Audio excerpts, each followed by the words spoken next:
What's up, everyone? Welcome into DodgerHeads Live, presented by DodgerBlue.com. My name is Jeff Spiegel. I am joined, as usual, by Daniel Starkin. And if you're a sports fan, it's a crazy night. Monday Night Football just wrapped up. I don't want to talk too much about it, only because my fantasy season ended. But Daniel, you were clearly watching the game, Browns-Ravens, pretty insane.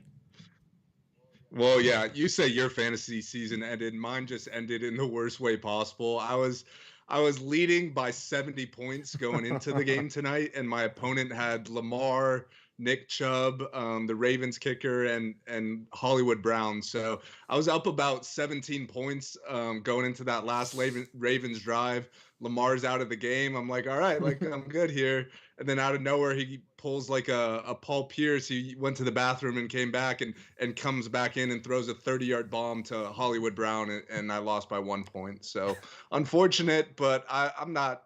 That's why I don't like fantasy football in the first place, and I'm honestly glad the season's over because I don't want to have to deal with that again. No, I'm with you. I hear you. I needed Baker Mayfield to be Baker Mayfield tonight in order for me to win. My opponent had Baker Mayfield, and he apparently was a good quarterback for the second week in a row. So that was heartbreaking. Was. But also, that was also rough for your Raiders. I apologize. Yeah. A Ravens loss would have been big for their playoff hopes. I mean, I'll be honest. We shouldn't be talking about Raiders playoff hopes at this moment. Anyways, if the Raiders go 3-0, we can come back and look and say how brutal this was. But I'm not expecting that to happen. So anyways, well, enough football talk. Let's dive into the Dodgers. We got a fun show tonight. Again, if you're new and joining us, we appreciate it. Make sure to be leaving comments in the chat, whether you're on Periscope or YouTube or Facebook. We are going to get to those, and we do like to have a dialogue with folks as we go. This is another in our series. We're looking ahead to the 2021 season, kind of looking at different parts of the roster. The first week, we looked at the prospects. We looked at the back end of the 40-man roster. Then we looked at the infield. Last week, we looked at the outfield. Tonight is a fun one because we're going to look at starting pitching, and it's much like outfield where there's some certainty in places and there's a lot of uncertainty in some other places. Yeah. And I think just a couple of the questions that I want to address if you're watching live that are in the title is kind of who is Walker Buehler? Is this an ace? Is this a solid number two? Where is he at? What does Clayton Kershaw have left? And then I think maybe the most fascinating question is who's the Dodgers' third best pitcher? Who's the Dodgers' fourth best pitcher? Who's the Dodgers' fifth best starting pitcher? They've got 6 guys in the conversation for that. Yeah. And last but not least, free agency. Is Trevor Bauer, a guy like that, somebody that could be potentially of interest to them? So we'll get to all that. But let's just start with this. The Dodgers go into the offseason with 6 starting pitchers competing for 5. I want to run through each of these guys. We can start at the top and go down. And I've got some random over-under questions for you, Daniel, reactions. But we'll start at the top. The best pitcher the Dodgers have is Walker Buehler. Now, 2020 regular season, not his best performance. You could make an argument even the postseason wasn't his best performance. He was great when the Dodgers needed him. He only made 8 regular season starts last year, not nearly as good as in 2019. But his last full season, 2019, was his best. 5 wins above replacement, which was 11th in Major League Baseball. 3.26 ERA, 1.04 WHIP, a 5.81 strikeout to walk ratio. He was also 5th in FIP. He's 26. We know the playoff performances. And so the biggest question that I have, Daniel, I'd love to get your thoughts. Is Walker Buehler an ace? And maybe a better way of phrasing this is, I think he is the Dodgers ace, clearly. But how confident are you? Like, what is he one of the top 10 pitchers in baseball? Is he one of the top 20 pitchers? Where do you have him kind of in the grand scheme of things, Walker Buehler at 26? Mm-hmm. Yeah, I guess it just depends what you value most. And for me, what I value most is postseason performance. So if you're saying where does Walker Buehler rank among the guys you would want starting in a must-win postseason game, he has to be top 5 for me. There's obviously some other great pitchers, DeGrom. Shane Bieber had a great year. Trevor Bauer had a great year. Those are all great pitchers. But to me, if there's a big game, we know Walker Buehler is going to be ready for it. We know he loves those moments. So for me, he's an ace as far as the postseason goes. In the regular season, I don't know. His regular season career has been kind of weird. Like, I feel like every year, like, he reports to spring training, like, not ready to go for whatever reason. So he's like eased into things and he has a slow start.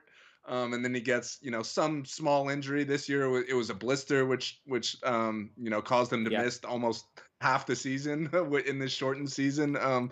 And I mean, just he's kind of a smaller guy, so I don't know if he's ever going to be the durable 200 innings a year, Yeah. every year guy that you could count on as a true ace in the regular season.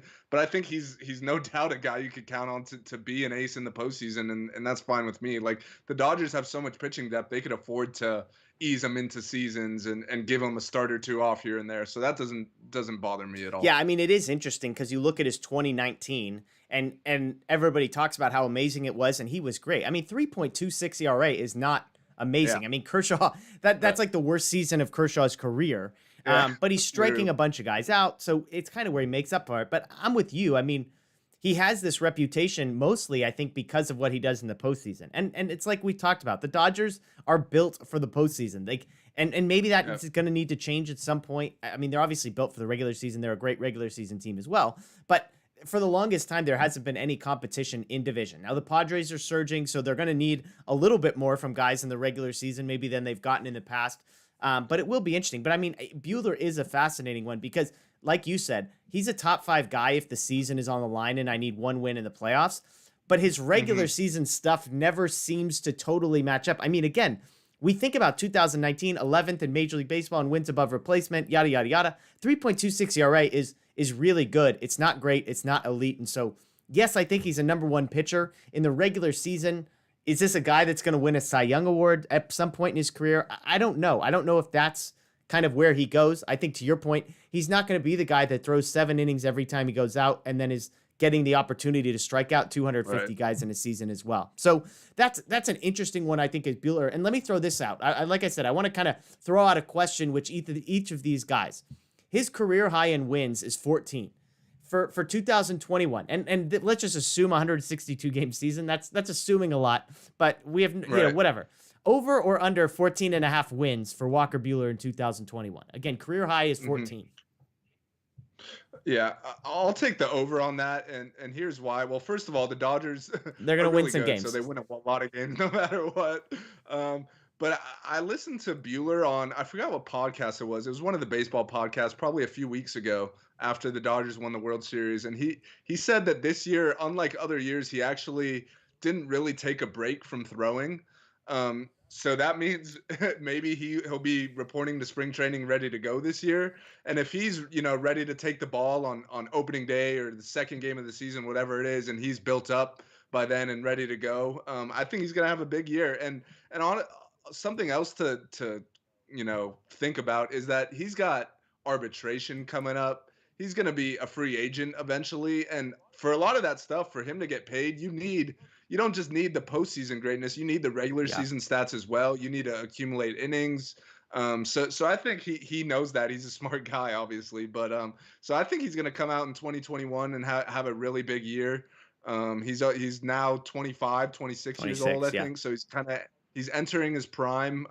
Now he knows, what it takes to be an MLB ace type pitcher. So I think he's going to have a big year in 2021. I'll take the over there. Yeah, I mean, like you said, the Dodgers are going to win a lot of games. Of course, if you're on YouTube or Periscope, Facebook, by the way, let us know in the comments. Do you have over or under 14 and a half wins for Walker Buehler in 2021, assuming a 162 game season this year? You're basically betting on durability, right? Because as to your point, Buehler is not going to have issues going 5 innings into a game, and the Dodgers are not going to have too many issues winning. The question is, how many starts does he make? I think, 14 and a half sounds low, but wins can be fickle and yada, yada, yada. So I don't know. I mean, I think it's right around there. I'm probably with you. I'd probably lean 15 or 16 if you made me guess, maybe over by just a tad, but that's what I've got for Walker Buehler. I think you and I, it sounds like, are both expecting a big year. It kind of worries me if he's not going to stop throwing. It's like maybe we need to take a rest, but who knows? To your point, maybe he'll be ready for opening day in a way that he hasn't been.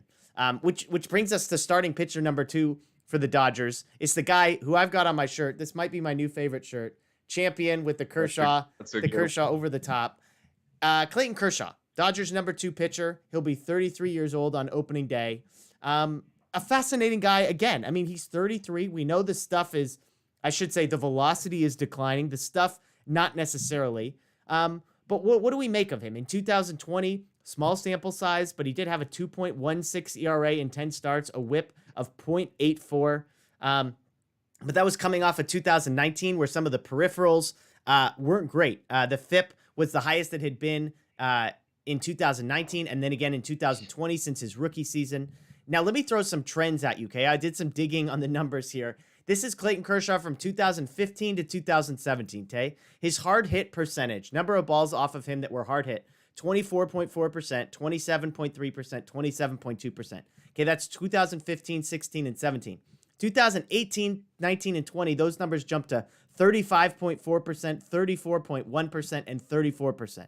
Strikeout percentage, number of batters that he strikes out, 2015, 16, and 17, 33.8, 31.6, 29.7.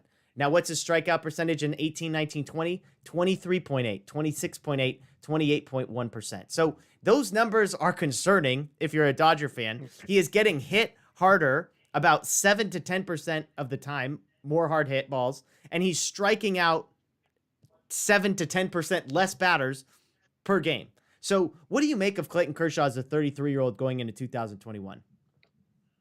Yeah, I mean, first of all, I think it's fair to say that his best years are behind him. And that doesn't mean he's not still really good, because by all stats, he was incredible in 2020. Should have been in this, gotten more Cy Young consideration than he did. Yeah. He missed a couple starts at the beginning of the year, so that probably cost him. But he had a great year. His velocity actually ticked up a bit from 2019, which was good to see. But this isn't, this isn't MVP perennial Cy Young Clayton Kershaw anymore. And that's just father time, right? Yeah. Like, he's 31, 32 years old soon. He's getting up there. He's got a lot of innings under his belt. He's been doing this for 12, 13 years already. So I don't think it's a bad thing to say his best years are behind him. It's just true. Yeah. I still think he's got some good years left. I think it's the last year under contract this year, right? I can't remember if it's this year or next. I'll look it up. It's either one or two, but either way, he's going to be playing for a new contract, so I guess that adds a little motivation. Now that he's won, would have a hard time believing that he goes anywhere in free agency. Like, I feel like he's going to retire as a Dodger now that he's won a World Series. But yeah, I think he's still going to be really good in 2021. And as far as number two pitchers go, like, he's one of the best in the game. Like, if that guy's your number two, you're in pretty good shape rotation wise. Yeah, so this is the last year. So you were right. He's got one more year left on his contract. Yeah, but I mean, it will be interesting. One other note, just sort of looking at his pitch mix, his fastball usage at his peak was like 70-ish%. That's down to about 40% of the time. The slider also about 40%, and then the curve. So it's interesting. I mean, he's basically a 3-pitch pitcher. The fastball isn't missing a ton of bats. The velocity is not necessarily there, and yet somehow he's keeping it together. So here's my question for Clayton Kershaw: over or under a 3.00 ERA for Kershaw in 2021? Now, he had been sub 2 every year until 2019 when he was like 3.03. Right. Yeah. I mean, if you're asking this for most pitchers, like, taking the over on that is like kind of a no-brainer. Like, I feel like 3.00 is really good across baseball. Yeah. Kershaw, like you just mentioned, his standards are kind of different. He's been sub 3 every year except one. I do think I'm gonna take the over on that, though. I think he'll be in the low 3s in 2020 or 2021, excuse me. But if it's a full season, that's a lot of starts. That's a lot of innings under his belt. Even, the way the Dodgers handle things, he won't pitch 200 innings, but if he pitches 150 to 170 innings, that's a lot of innings. And I feel like if he has a 3.1 or 3.2 ERA in that amount of innings, that's still a really good season. Yeah, and I mean, keep in mind, coming off a World Series run, so obviously it was a shortened season, but it was weird, so you don't really know how that's going to impact somebody's body. Then he does pitch basically the maximum number of times by going all the way through the World Series. So 2 starts in the World Series. So it's more mileage than most would have, not to mention his 3rd World Series trip in 5 years. So, he's got miles under his belt, and those numbers are just going up. He will be 33. Now, 33 in baseball terms, in some people it feels really old, and then other people it's like they just make it work for 3 or 4 more years, So it will be interesting. I'm with you. I think the over on the ERA there is there. I think Kershaw is going to be really good, but not great. I just think that's where we're at. I think he can kind of gut his way through some performances. He's just not going to strike guys out like he used to. And yes, the command is there. Yes, he can nibble. with the best of them now, but I just think he's going to be a different type of pitcher. I think like you, 3.20, somewhere in that range, which will be, I mean, for a guy that's his age and done what he has done is still really, really impressive. So that's what we've got for Kershaw. Now, let me ask you a question. Who is the Dodgers' third best starting pitcher in your estimation? If you were setting the lineup and you've got Buehler 1, Kershaw 2, I don't think there's any argument there. Who do you have third? Yeah. I mean, I'd say as of now, the four options are Julio, Price, May, and Yeah. Gonzalon. And they're all pretty similar, I feel like. Like they're all good. Yeah. I wouldn't consider any of them aces right now by any means. Price, I feel like, is the biggest question mark of that bunch just because we didn't see him pitch this whole last year. We don't even know if he kept up on his throwing program. Yeah. Like we have no clue. And B, we don't even know if he's going to play this year either. So I'd like to believe he will, but who knows with COVID? So we'll see. So for that reason, I'm not going to put Price third just because I don't really know what to expect. But I will say a healthy Price I could very well see him being that guy, Yeah. the third guy. But since I don't know about him, I'm going to go with Julio. Just what we saw out of him in the postseason and in the second half of the regular season was pretty incredible. He was unhittable. The way he was pounding the zone, his fastball velocity was up. He kind of switched up his curveball in the middle of last season, and it actually worked a lot. I don't know, I don't have the numbers to back that up, but from the eye test, his curveball was really good to finish out the year. So I'd go Julio third, and then I'd put Gonzalon right after him. Okay. Well, and that's a change for you because I remember last season you were very much on the Dustin May sort of train. I remember when we were talking towards the end of the year. So for you, it was the back half of the last year and then the postseason for Urias that has kind of, I mean, not to say they weren't close, but if I remember right, you had May ahead of Urias kind of as the season wound down. Yeah. Yeah. I'm still really high on May long term. But I was answering this question just for Yeah. 2021. So I think we're still kind of a couple years away from May truly breaking out and being what we think he can be. Like we know the stuff is there. We know the velocity's there. He's got to refine his off-speed pitches a little bit. He had one of the lowest strikeout rates in the league last year, which shouldn't be happening for a guy who throws a 100-mile-an-hour sinker. Like he should be able to strike out more guys. So if he could refine his off-speed, and he's only 23 years old, so by the time he gets to be 25, 26, I'm the highest on him long term. But for right now, I'll go Julio. Okay, third. yeah, and Urias, 24 years old. Let's talk him a little bit. Urias, surprisingly to me, I mean, if you had to guess how many career starts Urias has, what number would you guess? Career Major League Baseball starts, not including the postseason. Probably like 30 or so. Yeah, 38. I mean, that number honestly seemed low to me. I mean, that's like, I mean, a full-time, we know he's never been a full-time guy. It just feels, he made his Major League debut at 19. So 38 career starts, 36 career relief appearances. For his career as a starter, 3.61 ERA. That number was 3.49 in 2020, 3.26 in 2019. So he has been much better of late. His strikeout per nine, just under 1 per inning, 8.63 per 9 innings. So this is a guy, StatCast likes him. Top 10% in all of baseball in hard hit. Top 25% in expected on-base average, barrel percentage. That was all 2020. 2019, his barrel percentage was 92nd percentile. His exit velocity was the best in all of baseball. His expected slugging percentage, 94th percentile. Hard hit percentage, second in all of baseball. So Urias, the numbers back up what sort of, this guy was at one time the number one left-handed pitching prospect in all of baseball, a top 10 prospect, no matter where you looked. And while the strikeout numbers don't totally look like they're there, and the ERA has been good but not great, I mean, guys can't barrel him up. Guys aren't hitting the ball hard. And so I'm with you. I like Urias as long-term as a starter. I kind of am maybe delusionally high on David Price. Maybe I'm too much reminiscing about the past, but I don't know if I have Urias ahead of him. But Urias is one of my 5 starters, which kind of leads to the question that I have for you. Over or under 1.5 saves for Julio Urias in 2021? Is postseason included or regular season only? 162 game regular season.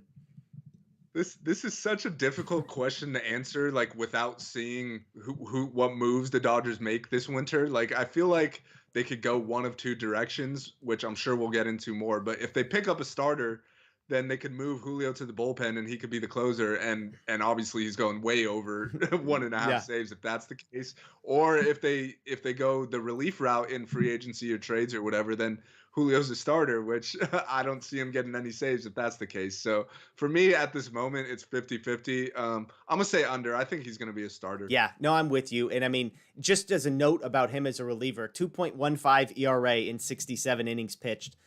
Again, 9 strikeouts per 9. So of the Gonzalon, May, Urias bunch, he is by far the best relief pitcher in the short stints that he has had. So Urias, that's who we've got. Let's talk a little bit about David Price. So we're talking about a lot of young guys at the back half of this. David Price, 35. Yeah. So he's 2 years older than Kershaw.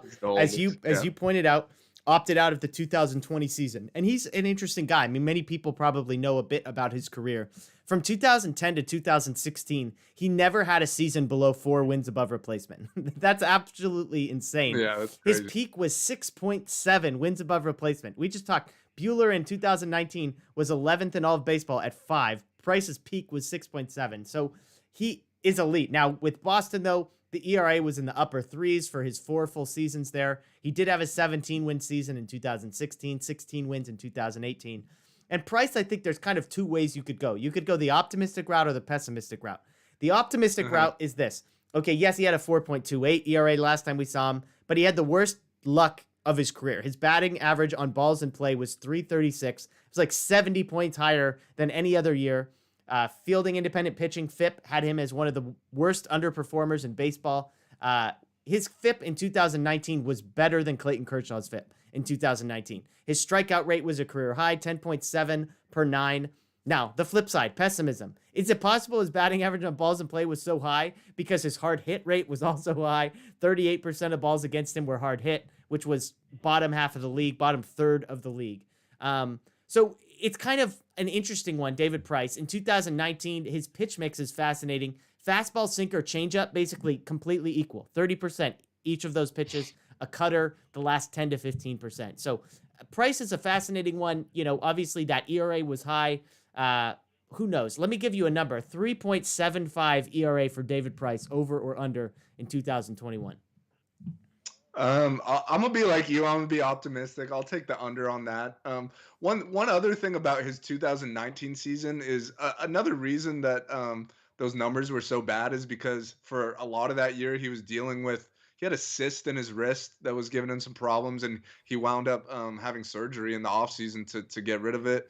And when I know it was a short time last spring when he was with the Dodgers before things got shut down for a couple weeks or whatever it was, but he had 1 or 2 starts where he was actually looking pretty filthy, and obviously he was healthy, which was the main thing, but he was throwing pretty hard. His stuff was playing well, so I was actually really excited to see him pitch for the Dodgers before the whole shutdown happened, and then he opted out. So unfortunately, we didn't get to see it. But I think, who knows? Maybe coming back after a year off, his arm will be fresh. He'll be throwing harder. I know he's 35, but I guess since he took a year off, technically he's 34 in baseball. That's how it age. works. So yeah, you don't get to waste that year if you're not playing. So yeah, he's still. I think he's still got a couple years left in him. So yeah, I'm going under for the 3.75 ERA. There you go. I mean, that would be a turning back of the clock. I mean, last time we saw him pitch was much higher. You could argue he got a little unlucky. I'd like to think maybe motivated to be in LA, a new system, a new city. Yeah. No pressure on him either, because again, as we pointed out, they'll probably sort of list him as the number 3 starter just because he's the most established, the most experienced, and also the guy that's definitely not getting moved to the bullpen unless things go absolutely terribly. But it will be interesting to see. So if we've got Urias in the rotation, if we've got Price in the rotation behind Buehler and Kershaw, that leaves us with Dustin May and Tony Gonzalon. Now, before I ask you who you like more, I know you kind of hinted at it a little bit. Yeah. Let's talk about these 2 guys, Gonzalon and May. They're actually similar in a lot of people's minds because they kind of came up at the same time, but they have radically different profiles. Dustin May, 23 years old, 14 career starts. What's interesting is both guys have basically the exact same number of starting pitching opportunities in the majors. They're both at like 70 innings pitched. May, 2.87 ERA, career as a starter, but just 50 strikeouts and 70 inning pitch. And that's the concern. We've seen this stuff. He strikes out 6.5 batters per 9 innings as a starter. That's embarrassingly low, like bottom third of the league. Kyle Hendricks, 88-mile-an-hour fastball, low. He's a classic case where the eye test tells you one thing, you look, you see the sinker, you see the movement, but then the numbers tell you something completely different. You could argue, hey, he's young, the strikeouts, learning how to sequence, that stuff's going to come, but I don't know. I mean, it's interesting. There's a lot there. As a reliever, by the way, 21 and 2/3 innings, 3.32 ERA, so not nearly as good. The opposite side, we've got Tony Gonzalon. Tony Gonsolin's 27, so he's older than Urias by 2 years. 14 career starts, again, 70 innings pitched, 2.33 career ERA. Again, a strikeout per inning, a whip of just 0.89. StatCast loves Tony Gonzalon. I mean, I know Gonzalon doesn't get the love that a guy like Dustin May. StatCast gives it to him. Top 25% in the league in expected on-base percentage, expected ERA, barrel percentage, walk percentage, fastball velocity, fastball spin. Last year, 11th best ERA among guys who had the same or more innings pitched. His FIP was 5th. Again, relief pitching not as good, 3.71 ERA in 17 innings. So you kind of hinted at Tony Gonzalon would be your 5th starter. I'm with you. I mean, I don't know how if you just throw away the prospect stuff that you have in your mind, I don't know how you can look at Dustin May and say he has been better and more deserving than Gonzalon. And that's not a knock on May. That's just an compliment to Gonzalon. I mean, 2.33 ERA as a starter. StatCast loves him. He throws hard. He has stuff. I mean, Gonzalon has been a revelation to me. The fact that we're talking about him as a number 5 starter is crazy. He's still young, but I really like Gonzalon. Yeah, Gonsolin's really good, and I don't want to make it seem like there's some huge gap between these two guys because they're both coming off really good years, and they're both really good. Like they would both be in almost every other rotation in baseball. Like, unfortunately, with the Dodgers, they have so much starting pitching depth that we may not get to see both of them at the start. I know for a fact we'll see them both throughout the course of the season. Like, there's no way you go the whole season with only 5 guys. So we'll see them both. But yeah, I lean Gonzalon a little bit right now for the 2021 season. And the reason for that is he has more of a starter's arsenal at the minute. Like, he's got 4 true pitches. Like, he's got a fastball, a curveball, a slider, and a splitter, which is just nasty. Whereas Dustin May only really has 2 pitches right now, the 2-seamer and a cutter. He has a curveball that he throws sometimes, which is just not good. But to me, that's the key for him being a really true top of the rotation starter in the future. I think he needs to develop another pitch because that'll help get that strikeout rate up if they don't only have 2 pitches to sit on. If they got to worry about 3 or 4 and he's got a 100-mile-an-hour sinker, then things get pretty tough for a hitter. But to me, to be a really good starter, just because you're seeing guys 2-3 times through the lineup, like, you need to have more than 2 pitches. So that's why I'm slightly higher on Gonzalon at the moment. But long term, if May could get that 3rd pitch, I think I'd be higher on him long term. Now, there's talk in the chat, Daniel, about your hair, and just is the Gonzalon love because he's got hair as long as your hair? Is it because Dustin May's hair isn't, just maybe jealous of Dustin May, the red hair and the curls? The chat needs to know. I'll say I'm jealous of Dustin May's hair.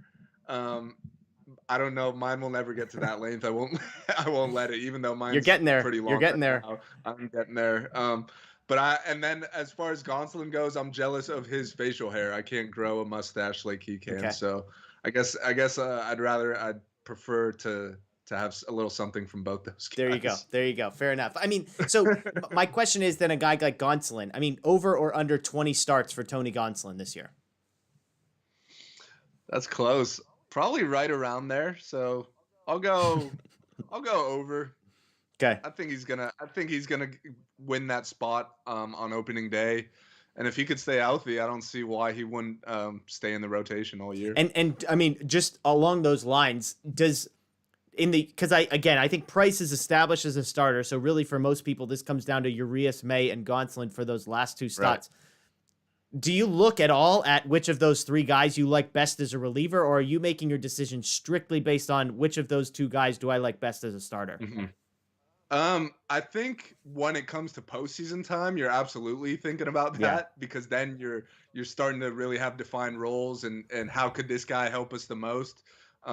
So that's when you start thinking about that type of stuff. And I think that's where Julio to the bullpen would probably be my move because he's been the best reliever of the bunch. But I think in the regular season, you're not thinking a whole lot about that because I think all six of these guys we've been talking about are all going to start games for the Dodgers in 2021. So I don't think just because if you have Dustin May as the sixth guy, I don't think he's immediately just a bullpen piece for the year, right? Like I still think he's going to be built up as a Yeah. starter, and as soon as an injury comes, he'll be back in the rotation. So I wouldn't be thinking about who's the best reliever right now, but once September rolls around, that's when I would start thinking about that kind of stuff. Fair enough. Fair enough. We've got some good comments on here. I think one of these guys is your buddy who's got thoughts in here about your haircut. So we'll keep those there. I mean, looking down the roster, there are some other names. Obviously, Josiah Gray's the name everybody likes. He's not on the 40 man. I suppose there's a scenario where he pitches for the Dodgers this year, but they have a lot of other guys on the 40 man that they could get innings out of if they needed it. Dennis Santana, Mitch White are kind of the two big ones, guys we've seen before. And then Edwin Uceda, Andre Jackson, Gerardo Carrillo are all other guys. I mean, anyone there that kind of moves the needle for you at all? Not really any needle movers. Those are all just kind of depth guys. So we'll probably see some of them, if not all of them, either starting or relieving. But I don't think any of those guys are like future top end of the rotation type guys. Those are just depth type pieces. Yeah, I don't know what it is about Dennis Santana. I kind of like him. I mean, he's 24 years old. Like, he's going to be 25 before the season. I mean, he hasn't done anything at the major league level to really justify it. He's made 16 appearances. None of them starts. His ERA's over 6.5. I don't know. I mean, like, there's part of me that just thinks that Santana could be a guy. It's just not in LA. I mean, we're talking about May or Gonzalon for the 5th spot. Santana would probably be that kind of number 5 starter. There's lots of teams that would take a guy like him and he'd contribute. You know, I could think of a few teams in the Dodgers division that would die to have a guy like Dennis Santana at the back half. But it is pretty funny to think about guys like that. Mitch White, I mean, another guy, he was a pretty high draft pick that just, he's okay. Like, he's just in the wrong place and the wrong time to be really getting his opportunity. Yeah. So, you know how high I've been on Santana, but the results haven't quite matched the stuff. And it's been a few years now. I'm still not giving up on him completely, but I don't know if he's ever going to find it in the Dodgers rotation or in the Dodgers organization period. Definitely not the rotation. So we'll see if he sticks around. I think he'll get some innings this year. But that could be a trade candidate, both him and Mitch White. They could definitely, there's plenty of rotations that they could make for sure. Yeah, absolutely. Well, a couple other questions here, and then we'll get to some of the chat stuff. So, Patrick, we appreciate that question on YouTube. Hang tight for just a moment. Let's talk available pitchers and free agency. We just talked about how the Dodgers already have too many guys, so it may seem foolish to say, hey, are we really going to talk about this? From my perspective, I mean, I don't think it's mine. It's not unique to me. There's 2 tiers we're talking about. There's the Trevor Bauer tier, and then there's sort of the low-end reclamation project tier. I don't think the Dodgers are going to go fishing for like a number 4 or number 5 starter. They're either going to take a chance on Bauer or they're going to take a chance on a guy who used to be great and maybe they think they could tweak a couple things and sort of unlock something. So we've talked a bit about Bauer in here. Has your perspective changed? Where are you on the Dodgers and Trevor Bauer? Yeah, that you tweeted about it. That Ken Rosenthal predicting that Bauer signs with the Dodgers. That was really interesting because that wasn't really something that I like actually thought could happen. Yeah. But when someone like Ken Rosenthal says it, like you at least have to listen a little bit. I still don't think it's gonna happen. I think he wants a lot of money, which the Dodgers aren't gonna be willing to pay him. But the one circumstance where I would gladly welcome Trevor Bauer to the Dodgers is if he wants a short-term deal, which he's talked about in the past. In fact, he said he's going to sign 1-year deals for his whole career. I don't know about that, but if the Dodgers could get him for 1 year, $40 million, 2 years, 75 or whatever it is, a 1 or 2 year deal, I think that would be awesome. I think that's tough to pass up just because if you look at the possibility with that rotation, that's pretty nasty. And it doesn't hinder you from paying the guys you're going to have to pay down the road. Like with Corey Seager coming up in a year, Bellinger and Buehler in 3-4 years from now, whenever it is, you're going to have to pay those guys. But until then, other than Mookie and Kershaw and Kenley's in the last year of his deal, but other than that, there's no one making huge money on the Dodgers right now. So if they wanted to give Bauer a 2-year deal, they could definitely afford that. And then in 2 years, that's when they start paying all their other guys. Now, I think the people who maybe are skeptical about Bauer would say, okay, 2020, he was amazing, 1.73 ERA. We've seen all of those numbers. 2019, very different story. 2018 as well. I mean, 2019, I should say, was the roughest. 2018, 2.21 ERA. So you've got 2018, you've got 2020. 2019, 4.48 ERA. 2017, 4.19. 2016, 4.26. 2015, 4.55. I mean, literally, he has 2 seasons under with an ERA under 4. Right. And they were in 2018 and 2020. Any concern that Bauer isn't as elite as he's going to be paid? I mean, you always have that concern with starting pitchers, and that's, I feel like that's part of the reason why the Dodgers haven't really paid any big money. Yeah. There's just the inconsistency factor, there's the injury factor. But like you said, Bauer's been not just great, he's been elite 2 of the last 3 seasons. And I also know, I don't know if you watch his vlogs, I'm sure there's a few people in the chat right now. He is the hardest worker out there. He's kind of the main guy who started all that driveline stuff, all those funky workouts, but it's literally been proven to help prolong careers, to help add spin rate, to help add velocity. So that guy's working as hard as anyone out there to be a great pitcher. So no, there's no guarantee he's going to continue to be a Cy Young guy for years to come. But I'd rather put my money on a guy like that than some other guys out there that don't really care as much, and especially after they get paid too. Like, there's so many guys who they got their checks, so they just have no motivation to work as hard as they worked before. Yeah, I mean, like, it's like you said, my philosophy is similar. Like, if you're going to bet on somebody, bet on the guy who's going to work hard, not necessarily the guy who has all the God-given talent. You have no idea how it's going to play out with that. But that'll be interesting. I mean, it just, to me, it's like we're coming off the elite season, but you go back 1 year and it wasn't great. You go back 2 years and it was really good. So I don't know what to do. I'm with you. I mean, if you could sign him for 1 year, 2 at the most, great, knock yourself out. I'll be thrilled. Yeah. Because I think starting pitching is the hardest thing to find. And yes, you feel good about May and Gonzalon, but the gap between Bauer and Dustin May is like, the freaking Grand Canyon right now. So, and that's not even an insult. I just think Bauer is elite, and there aren't very many of those guys out there. So if you're not going to go, let's say the Dodgers don't go swimming in that pool, the other pool that's available to them is kind of the low-end reclamation project swingman types. I'll throw some names at you. Corey Kluber, John Lester, Cole Hamels, Chris Archer, some of the names floating in there. These are guys kind of back end of the top 50 free agents if you look at a place like MLB Trade Rumor. Guys that are probably going to earn somewhere in the $4 to $5 million on a 1-year deal. If you're subscribed to our channel, Dodger Blue 1958 on YouTube, you'll know I put up a post today talking about Chris Archer as a guy that I might be interested in kicking the tires on. Any interest there? I mean, I'm just thinking of the Alex Wood replacement, basically, the swingman. Do the Dodgers have a need for that, or with 6 starting pitchers, do you feel okay as is?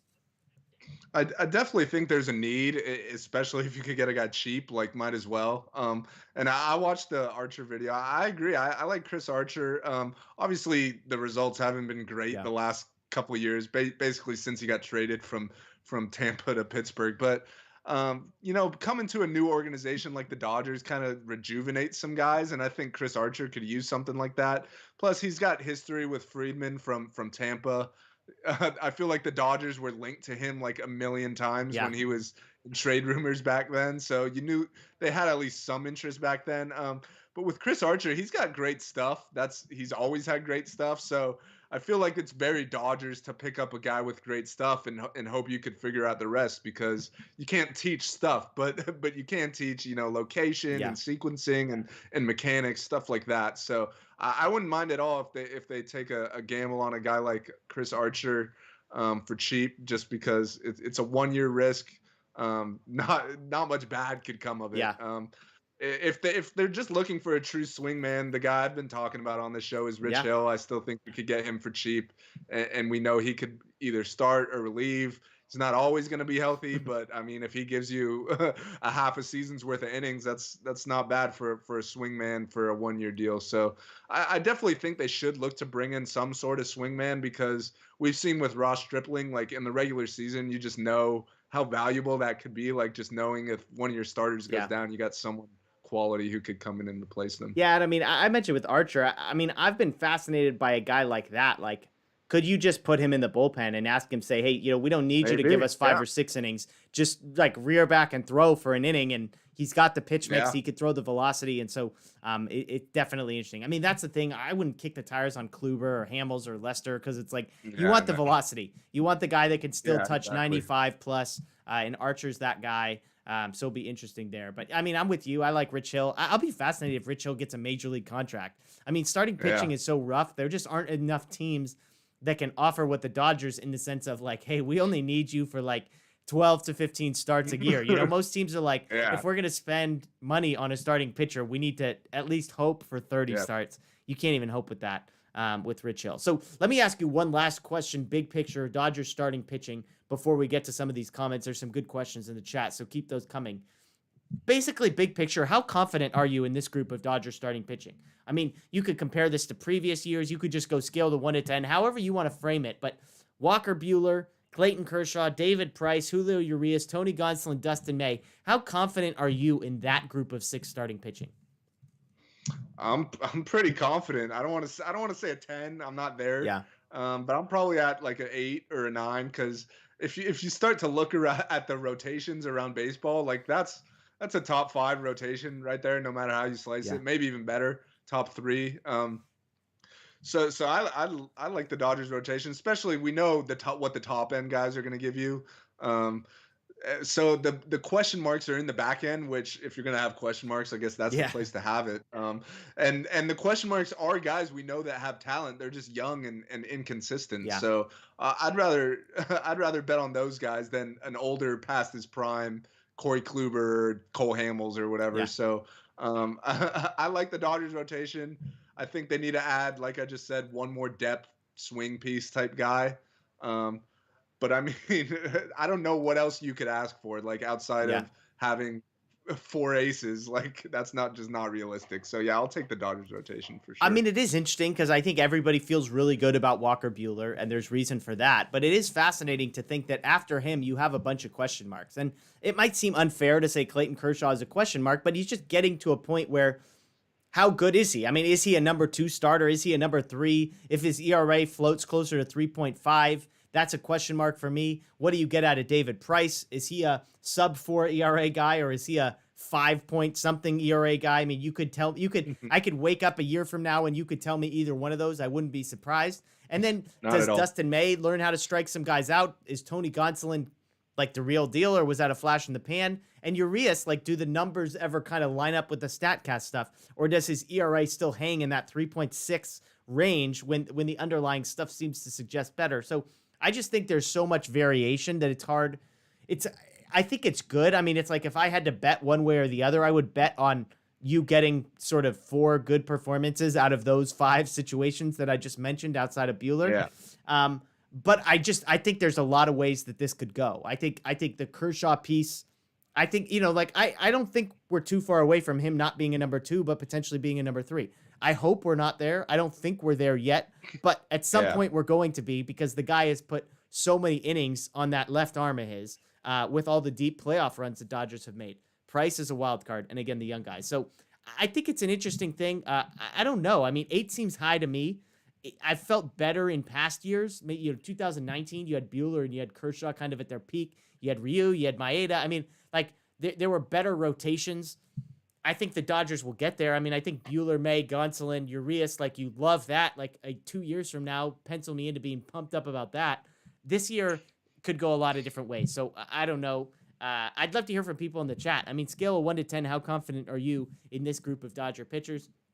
Of course, you add Trevor Bauer to that, and all those questions go away because you've got 1 and 2 locked in at the top. And then from there, it's sort of like you just give me 3 of those 5 guys to perform, and we're there. So that's what we've got. Well, let's take some questions here in the chat because there are some good ones in here.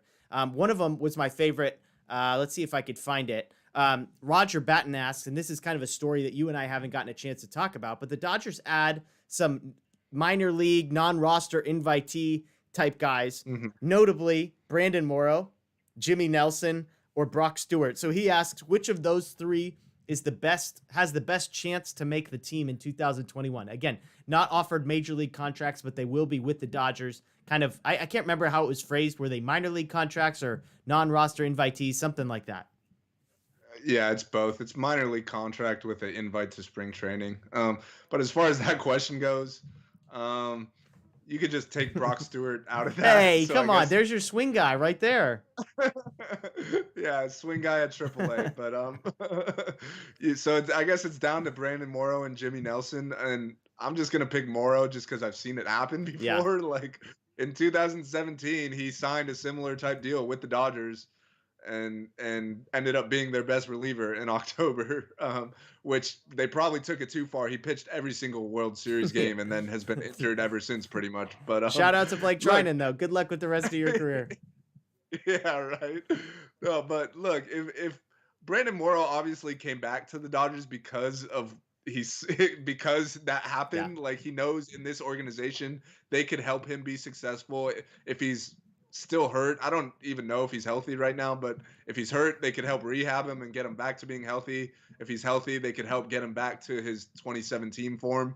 And so I'm gonna go with Brandon Morrow, and if he gets anywhere close to that 2017 form, then we're looking at the signing of the offseason right here. Like Friedman just did it again. Like, but I like Jimmy Nelson too, and I was happy they brought him back. I was looking forward to seeing him last year. Unfortunately, that didn't happen because of a back injury. But if he's healthy, he's another guy who I think it was 2017 or 2018, whenever it was. He was also really good that year. So it's kind of just Friedman just throwing darts, seeing what sticks. And I love it. I mean, there's no risk involved. They're minor league deals. It's not like they're paying any of these guys big money. So I love them bringing back Brandon Moore. I was so happy when I saw that. Yeah, I'm with you. I mean, Nelson, it's funny you were saying 2017 for Morrow. I mean, 2017 for Nelson, he was 9th in Cy Young voting. So as a starter, I mean, shout out to Klamath Falls, Oregon, by the way. He's an Oregon-born guy. I guess I just learned that on his baseball reference page. But, yeah, I mean, both those guys, I'm with you. It just throw the darts. There is literally no risk.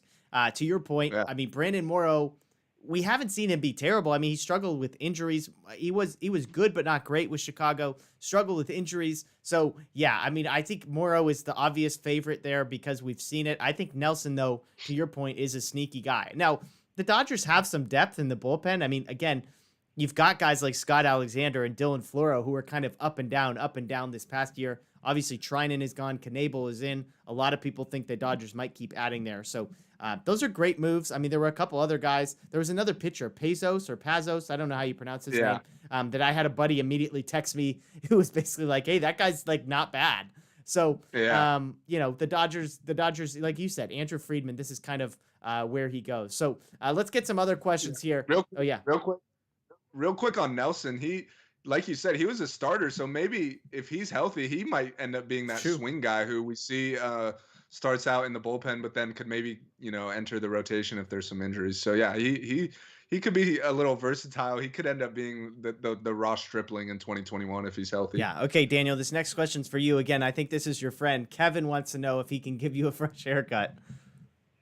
I don't have any friends named Kevin, but if he wants, not right now. I'm letting it go for a little bit. I mean, this was a pre-quarantine. This was a pre-quarantine thing that we were talking about Corey Seager hair, and I didn't realize that you just kept letting it go. Yeah, my last haircut was the end of February, so yeah, right before everything got shut down. I'm gonna let it go for a couple months, probably cut it around February. Okay, this next there year. you go. There you go. Dog Days has a question. Any dark horse relief pitcher signings? Obviously, Liam Hendricks is the guy that's been mentioned. Jeff Passan actually noted that the Dodgers have expressed interest. There was a previous report that the Dodgers had not reached out to him. Passan again reported today that the Dodgers were a team that had been kicking the tires on Liam Hendricks. So I'll do a double there. Liam Hendricks, let's say if he's going to cost you somewhere in the ballpark of 3 years, $30 million, your thoughts on that? And are there other lesser known relievers that you'd be interested in? Yeah. I mean, hey, Liam Hendricks, if you look at the last 2 years, he's been a top 5 reliever, maybe even the best reliever. He's closed out games. So, I mean, if you're looking to spend some money, it doesn't get any better than him on this market. So I would, at 3 for 30, I would absolutely do that. Like we gave Joe Kelly 3 for 27 a couple years ago. So you're basically for the same money getting a much better pitcher and a guy who could come in and be a closer right away. So yeah, I'd absolutely be in on Hendricks at 3 for 30. I like him better than Brad Hand for comparison. He's probably the next best name on the list. But the Dodgers, they do need a left-handed reliever. I feel like right now with Ferguson out, it's really only Victor Gonzalez back there. Like unless you're high on Adam Kolarek and Scott Alexander, which you don't really have a reason to be as far as high leverage type deal. But so they need a lefty. I'd have to look at a list of free agents, but one guy is Jake McGee, who was great for the Dodgers in 2020. They could probably get him back for pretty cheap. For his usage in the postseason was pretty low, Yeah. and we never quite like understood why. Like, he was really good in the regular season. He was one of their high leverage guys, and then kind of just didn't pitch much in the postseason. So maybe they're not as high on him as they originally were. Obviously, the trust wasn't exactly there if he wasn't pitching a whole lot. But I would bring him back for cheap for sure. He had a good year. Yeah, I mean, I'm with you on Hendricks. I think that's kind of the one piece that I think would be the easiest upgrade and just the easiest way to solve your biggest problem, which is Kenley Jansen hovering in the bullpen at the end of games. Yeah. And bullpen guys are never a sure thing. He seems to be about as close as you'll find to one, and to sign a guy for that money in this year. As far as random guys, I mean, I think Corey Knebel has probably already filled that bill. Like, I don't know if the Dodgers are really going to add anyone if it's not Hendricks, just because aside from that, I just don't think there's guys that are dramatic upgrades in the bullpen. And are they really going to pay, $6 million a year to go get a guy that's marginally better than Dylan Floro or marginally better than Scott Alexander, who they would have to then send to AAA? It just doesn't add up to me. So I think that's one fascinating thing with the Dodgers. I mean, you just get a roster that is so deep, top to bottom, that it's, I don't know what. At some point, like there's opportunity costs, right? Going out and signing these guys means you have to let go of other guys who are decent quality pieces. Again, Floro, came in and got a Rosarena at like one of the biggest moments of the entire playoffs. And so it's really interesting, and to your point, Caleb Ferguson being out for the entire year, and who knows what he's going to look like when he does come back, is definitely sort of a question mark. So I'm with you. I mean, I thought Jake McGee, again, his strikeout numbers, his whiff percent, and that kind of stuff was like through the roof, but then they didn't use him. Obviously, Blake Trinan, another name out there that you and I both like as a guy that I don't think either of us would be disappointed. We'd probably both be thrilled if Blake Trinan came back. Yeah. I think Hendricks, I would pay up for Hendricks rather than pay Trinan, 80% of what Hendricks might get. So that's where I would land on that one. So let's see if we had any other questions there. I mean, any other thoughts from you, Daniel, as we just look at the starting pitching situation of the Dodgers? Any other sort of question marks or guys that you would look at outside of your boy Rich Hill?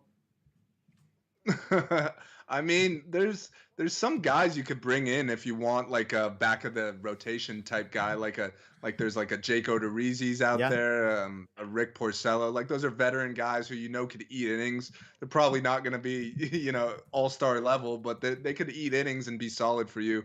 But I don't feel like the Dodgers need that. I feel like if the Dodgers are going to go out there and get someone, it's either going to be the top of the totem pole, like high-end guys like a Bauer, or the bottom, like a Rich Hill, guys you could get for super cheap, even guys on minor league type deals. So I don't think they're in the market for a fourth or fifth starter right now. Yeah. I think it'll be either a number one or just a depth type piece.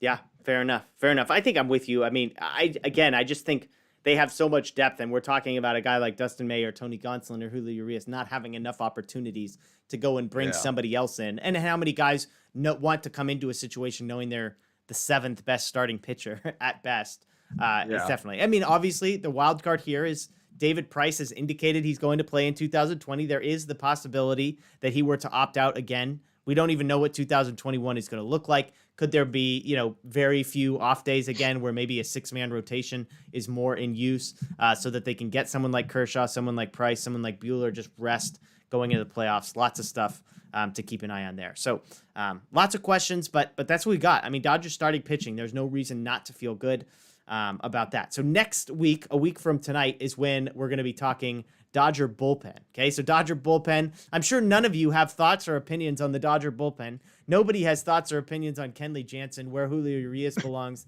and what we're going to see out of a guy like Corey Knebel or Victor Gonzalez or the like. So join us next Monday. Again, we are here every Monday night at 9 p.m. Trevor Lane, our friend over at Lakers Nation, they go live at 8 p.m. We come on right after them at 9 p.m., so make sure to check out his show on YouTube at the Lakers Nation site, and then check out Dodger Blue 1958 If you aren't already, please do subscribe. That's a big help to us. Ring the notification bell so that when we do put out our videos, again, we try and do that once a day during the week.